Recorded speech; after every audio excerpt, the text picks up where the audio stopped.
আর এই জাল পাসপোর্ট চক্রের অন্যতম মাথা সমরেশ বিশ্বাস, কিন্তু পুলিশের নজরে এবার সমরেশ বিশ্বাসের স্ত্রী।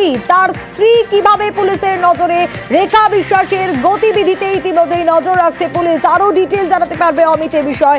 অমিত, এই রেখা বিশ্বাস, সমরেশ বিশ্বাসের স্ত্রী সম্বন্ধে কি কি আপডেট পাওয়া যাচ্ছে? কিভাবে জড়িত তিনি এই জাল পাসপোর্ট কেলেঙ্কারির সঙ্গে? পাসপোর্ট জালিয়াতিতে সমরেশ বিশ্বাস যে একা নন, তার পরিবারের অন্যান্য সদস্যরাও যে যুক্ত রয়েছে এই তথ্য প্রমাণ কিন্তু হাতে কলকাতা পুলিশের। ইতিমধ্যে তার ছেলে যেমন গ্রেপ্তার হয়েছে এবং তার স্ত্রী রেখা বিশ্বাসের গতিবিধিও কিন্তু এই মুহূর্তে পুলিশের নজরে। পুলিশ সূত্র থেকে দাবি করা হচ্ছে ইতিমধ্যেই ধৃত তারকনাথ সেন, যিনি বসিরহাট পাসপোর্ট সেবা কেন্দ্রে অস্থায়ী কর্মী, তার সঙ্গেও এই রেখার যোগাযোগ রয়েছে। তার বয়ান থেকে যে তথ্য উঠে আসছে যে সমরেশের সঙ্গে পরিচয় হওয়ার পর পরবর্তী যে নথিপত্র আদান প্রদান বা পাসপোর্ট ডেলিভারি বা পোর্টালের নথি আপলোড করা হয়েছে, সেক্ষেত্রে যে নথিগুলো তাকে পৌঁছে দেওয়া হয়েছিল, এই পৌঁছে দেওয়ার কাজ করেছিলেন হচ্ছে সমরেশ বিশ্বাসের স্ত্রী রেখা বিশ্বাস।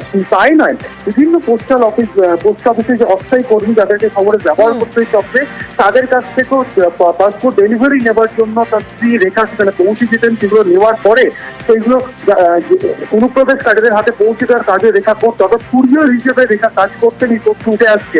এছাড়া 10 ডিসেম্বর যখন বাংলাদেশে পালিয়ে গেছে পুলিশ গ্রেপ্তারি এড়াতে এই সমরেশ, তখন তার সঙ্গে তার স্ত্রী রেখাও কিন্তু বাংলাদেশ পালিয়ে গেছিল। এই তথ্য পুলিশের হাতে এসছে।